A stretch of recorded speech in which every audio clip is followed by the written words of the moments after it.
Hello అండి. ఆధునిక AI వెనక ఉన్న మ్యాజిక్ను అర్థం చేసుకోవాలనుకుంటున్నారా? అయితే రండి, ఒక చిన్న పజిల్తో మొదలుపెడదాం. ఇక్కడ ఈ రెండు వాక్యాల్ని చూడండి. మొదటి వాక్యంలో ఇట్ అంటే అలసిపోయిన జంతువు అని మన మెదడుకు వెంటనే తెలిసిపోతుంది. అలాగే రెండో వాక్యంలో ఇట్ అంటే ఆ చిన్న సూట్ కేస్ అని కూడా మనకు చాలా స్పష్టంగా అర్థమవుతుంది. సింపుల్ కదా?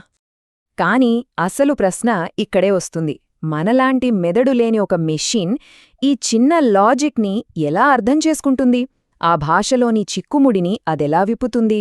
దీనికి సమాధానమే అటెన్షన్ మెకానిజం అనే ఒక అద్భుతమైన కాన్సెప్ట్. చెప్పాలంటే ఇప్పుడు మనం చూస్తున్న ట్రాన్స్ఫార్మర్స్ లాంటి పెద్ద పెద్ద ఏఐ సిస్టమ్స్కు ఇది గుండెలాంటిది. సరే, ఇప్పుడు ఈ టెక్నాలజీ వెనుకున్న అసలైన మ్యాజిక్లోకి వెళ్దాం. ఈ ప్రాసెస్ను సెల్ఫ్ అటెన్షన్ అంటారు. ఇక్కడే అక్షరాల పదాలు ఒకదానితో ఒకటి మాట్లాడుకోవడం మొదలుపెడతాయి. ఇది ఎలా పనిచేస్తుందంటే, వాక్యంలో ఉన్న ప్రతి ఒక్క పదం తనకు తానుగా మూడు ప్రత్యేకమైన పనులను లేదా పాత్రలను సృష్టిస్తుంది. టెక్నికల్గా వీటిని వెక్టార్స్ అంటాం. సింపుల్గా చెప్పాలంటే ప్రతి పదానికి మూడు వేర్వేరు బాధ్యతలుంటాయన్నమాట. ఈ మూడింటిని ఒక లైబ్రరీ ఉదాహరణతో అర్థం చేసుకుందాం. మొదటిది క్వెరీ, అంటే నేను ఏ పదం గురించి వెతుకుతున్నాను అని అడిగే ప్రశ్న. రెండవది కీ, ఇది లైబ్రరీలోని ప్రతి పుస్తకం మీద ఉన్న ఒక పేరు లేదా లేబుల్ లాంటిది. ఇక మూడవది వాల్యూ, అంటే ఆ పుస్తకంలో ఉన్న అసలైన సమాచారం. సో ఏఐ ఏం చేస్తోందంటే, ఒక పదం యొక్క క్వెరీని అంటే ప్రశ్నని తీసుకుని మిగతా అన్ని పదాల కీలతో పోలుస్తోంది. ఆ పోలిక ఆధారంగా ఏ పదం ఎంత ముఖ్యమో ఒక స్కోర్ ఇస్తోంది. ఎక్కువ స్కోరొస్తే ఆ పదానికి ఎక్కువ ప్రాముఖ్యత ఉందని అర్థం. చివరిగా ఆ స్కోర్ల బట్టి ఏ పదాలపై ఎక్కువ దృష్టి పెట్టాలో ఏఐ నిర్ణయించుకుంటుంది. అయితే ఇక్కడొక చిన్న సమస్య ఉంది. ఒకే వాక్యంలో చాలా రకాల సంబంధాలుండొచ్చు కదా, వాటన్నిటినీ ఒకేసారి ఎలా అర్థం చేసుకోవాలి? ఆ సమస్యను అధిగమించడానికే మల్టీహెడ్ అటెన్షన్ అనే కాన్సెప్ట్ వచ్చింది.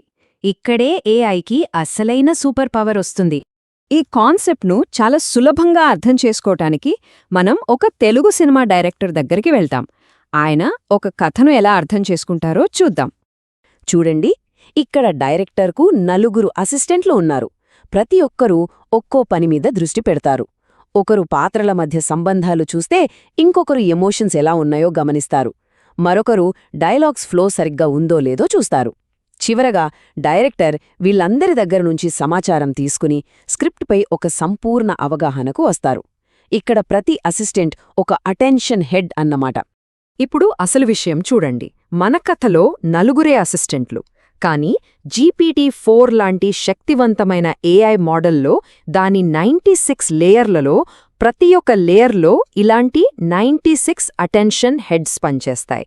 అంటే 96 మంది అసిస్టెంట్లు ఒకేసారి ఒకే విషయంపై రకరకాల కోణాల్లో విశ్లేషిస్తున్నట్టు. ఈ స్కేల్ ఊహించుకుంటేనే అద్భుతంగా ఉంది కదా. సరే, ఇంత శక్తివంతమైన ఈ టెక్నాలజీ మనకు నిజ జీవితంలో ఎలా ఉపయోగపడుతుందో చూద్దాం. అయితే ఏఐని వాడే మనం ఇదంతా అర్థం చేసుకోవడం నిజంగా అవసరమా? ఇది ఎందుకంత ముఖ్యం? రీసెర్చ్లో ఒక చాలా ఆసక్తికరమైన విషయం బయటపడింది. మనం ఏఐకి ఇచ్చే ప్రాంప్ట్లో అది మొదటి మరియు చివరి భాగాలకే ఎక్కువ ప్రాధాన్యత ఇస్తుంది. మధ్యలో ఉన్న సమాచారం కొన్నిసార్లు మరుగున పడిపోతుంది. సో దీన్నించి మనం నేర్చుకోవాల్సిన ప్రాక్టికల్ చిట్కా ఏంటంటే, మనకు కావాల్సిన అత్యంత ముఖ్యమైన సూచనలను ఎప్పుడూ ప్రాంప్ట్ మొదట్లో గాని లేదా చివర్లో గాని పెట్టడం ఉత్తమం. మనం మొదట్లో చూసిన జంతువు సూట్ కేస్ పజిల్ గుర్తుందా?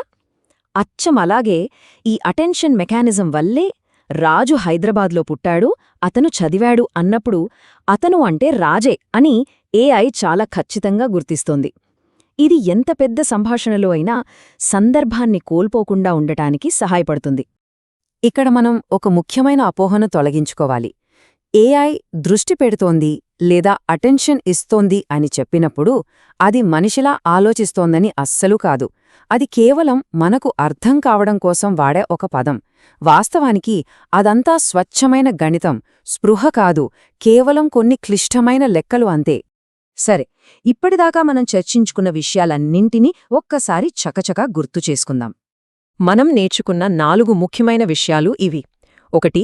సెల్ఫ్ అటెన్షన్ అనేది పదాల మధ్య సంబంధాన్ని లెక్కిస్తుంది. 2 క్వెరీ, కీ మరియు వాల్యూ అనేవి ఈ లెక్కింపుకు వాడే టూల్స్. 3 మల్టీ హెడ్ అటెన్షన్, ఒకేసారి చాలా కోణాల్లో విశ్లేషించే శక్తినిస్తుంది. ఇక 4ది, ఈ కారణం వల్లే మనమిచ్చే ప్రాంప్ట్లో ముఖ్యమైన సూచనలను మొదట్లో లేదా చివర్లో ఇవ్వడం చాలా ముఖ్యం. ఇదంతా గుర్తుపెట్టుకోవడం కొంచెం కష్టంగా అనిపిస్తే ఒక్క వాక్యం గుర్తుంచుకోండి చాలు. అటెన్షన్ అంటే ప్రతి పదం నాకు ఎవరు ముఖ్యం అని అడగడం, అంతే. సో ఏఐ లోపల ఉన్న ఈ పెద్ద రహస్యం ఇప్పుడు మనకు తెలిసింది. మరి ఈ కొత్త అవగాహనతో తదుపరిసారి ఏఐతో మాట్లాడినప్పుడు మన ప్రాంప్టులను ఇంకా ఎంత మెరుగ్గా రాయగలమో ఆలోచించండి. మన సంభాషణలు ఇంకా ఎంత శక్తివంతంగా మారతాయో కదా.